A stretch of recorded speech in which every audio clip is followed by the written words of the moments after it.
fast. Mm, Have you ever yeah. been? Oh, go ahead. Oh no, yeah. So I know you were about to ask have I ever been like in a Yeah, situation like that? Yeah. So I can actually relate to this in a way because I've actually been in a very similar situation.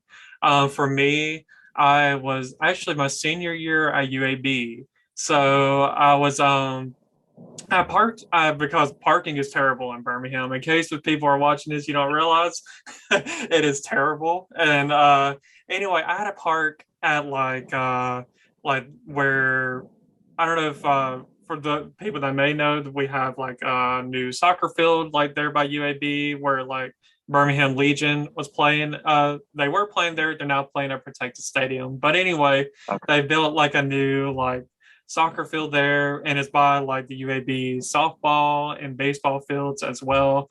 But anyway, so I had to park way over there, and I was taking like a night class. I had like a math class that I had to take, and it was like I think it was probably my final semester at UAB. And anyway, it was later, like in the evening, and I was walking back to my car, and this guy approached me same exact way. I'm like his car. What he was saying, like his car needs fixing, and he needs like money to fix his Yeah, car. So I was thinking, like because I actually did have cash at the time. I hardly carry cash, but in this yeah, instance, I was glad I had cash because yeah, I had like maybe $100 that I was going to deposit to the bank like on my way home from school.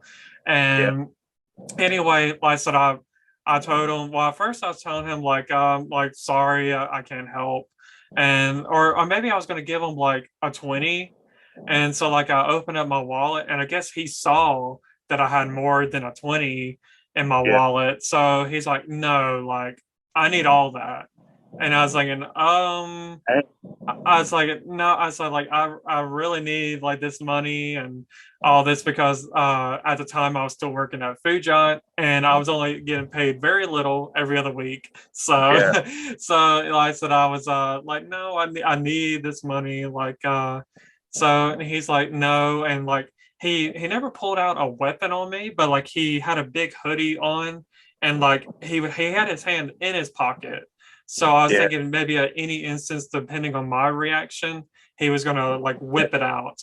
So he ended up like telling yeah, me about the money. I was kind of being hesitant, like just please take this 20 and like let's end it here.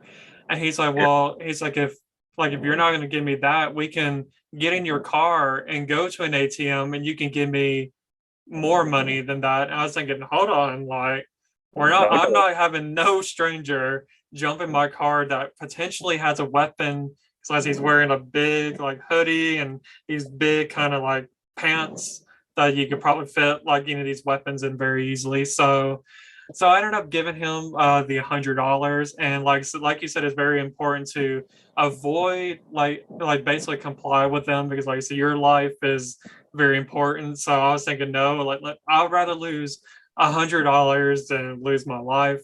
So I think like the best thing that kind of got me through that is like I said, is complying and like giving in, and then also just kind of like trying to keep calm from my end of things because if he can tell that I'm being like I don't know defensive or angry or even scared, like I said, he may have had a different reaction. So like I said, I ended up like I said, thankfully getting away, and a few days later like had the police involved. I'll file a police report, and he didn't get caught until a few months later. He was doing the same thing to another student, so the UAB police called me and told me that he has been like they didn't arrest him. They like banned him from I don't know like that banned him from campus or something like that. okay, So like if he like came back, then he would get arrested. So yeah, like I said, I've been in a very similar situation where I've been robbed, but I've never actually had like a weapon pulled out on me, but it could have yeah, potentially gone that way. yeah, So yeah, like I said, it was definitely scary. I remember coming home being like just shaky and all that, and like I said, we just had to definitely let's talk about it. Like we had to, definitely get the police involved, and because I don't want any other student to have to, not feel safe walking downtown. Because a lot of these students come from out of the country, they come from out of state, and they don't have like family to go back home to rely on, and they may have their own apartments and all that, out of town.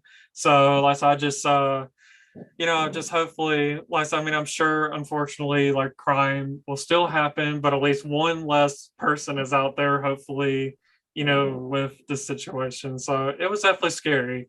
Oh yeah. So, yeah, so it like so definitely just gotta keep calm and like and just basically just give in, and like and if it comes to where you have to self-defend yourself, then definitely take that into consideration, and That's just right. know what you're going to do before you actually do it. So like so just Yeah. definitely be smart on if you're going to self-defend yourself, where are you going, because like there's Yeah. certain body parts that can hurt worse than others, and like I said, That's you right. probably want to go for those. So That's right. That's right. all right, so I think I'm going to lead into the next half of this episode. It's going to be on the online virtual side of like protecting yourself. So so when it comes to like protecting ourselves online, what do you think are some risks that like people could face whenever they don't value the idea of protecting themselves online? Like kind of like earlier, I was talking about people would just speak to any stranger that they meet. It could be online as well. So like, there's definitely a lot Yeah. of risks that can come with that. Yeah. So a lot of people, you know, they get they'll do like the dating apps and they'll get catfished, and or they'll even down to like just playing video games with, you find a friend on some online video game or whatever, and like you never really know who that person is on the other side of that screen, on the other side of that keyboard.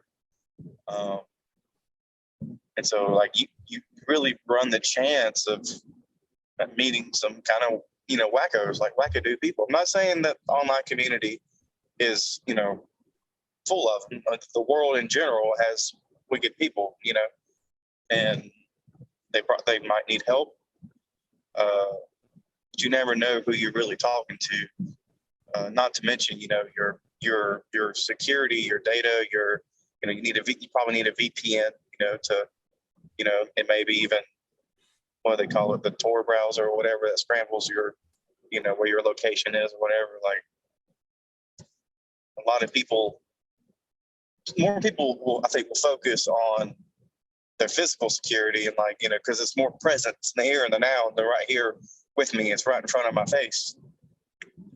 Whereas, people don't really have that sense of urgency with security when they're sitting at home in their bedroom on their computer. It's like you're also putting yourself at risk there, not in the same way, but I mean, it's still risky. People could, I'm sure there's some way they could track your location. I think they even send your IP address on your emails, if you don't hide it.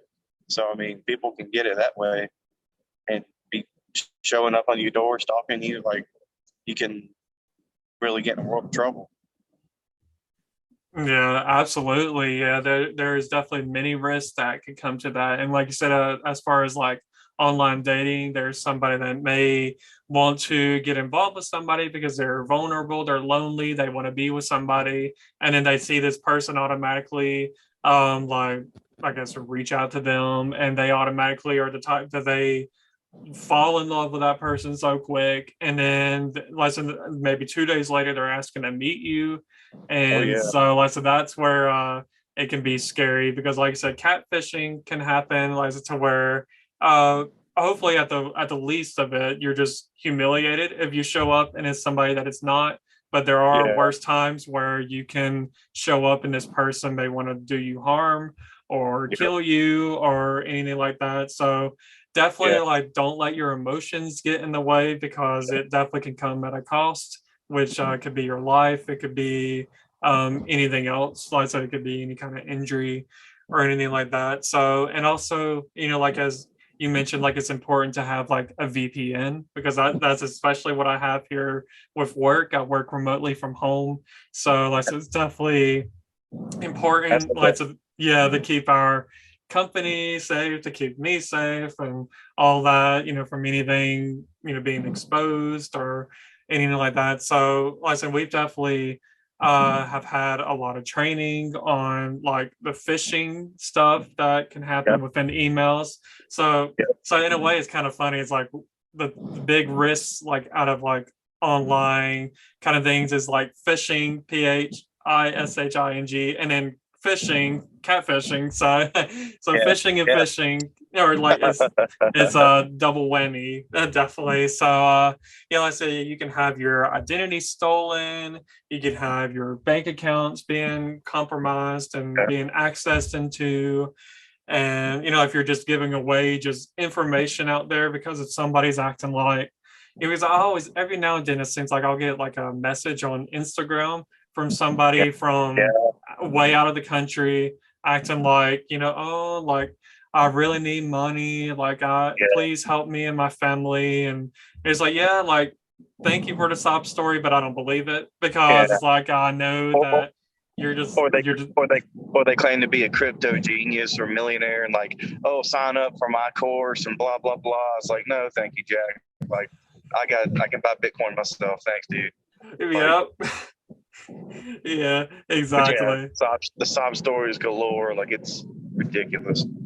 Yeah, it is. Like, yeah, there's a lot of people out there that want like like I need this money, like help me out here. Here's my GoFundMe or just send me money this way. And well I say yeah, there's so many people out Yeah. there. And in the